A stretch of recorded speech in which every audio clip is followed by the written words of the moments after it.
So if you find yourself in the event that you need to go off-road, whether that be a incident, a hazard, or whatnot, let me give you guys a couple tips to help you kind of traverse this as safely as you can. Now, if you have a bike, like a dirt bike, a bike that's meant to traverse terrain that's not a street, then you're good, right? But for the other types of bikes that aren't meant for this, I'm gonna give you guys a couple tips. All right, number one, you want to take it slow. All right, you want to progress slowly. All right,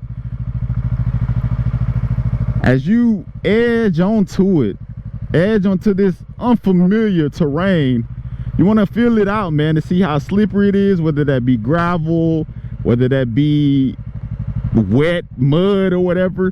You want to kind of take it slowly and feel it out. All right, and honestly, you want to never really go above like 5 to 7 miles an hour, really 5 miles an hour, right? Because if you don't have the type of bike for it, it's not worth it to take that risk. So start slowly and take it slowly throughout the entirety, to be honest. Okay, and number two, since you're not going so fast, you don't need to really lift your legs up. All right, walk the bike. You know, you got these two legs, use these two legs for stability.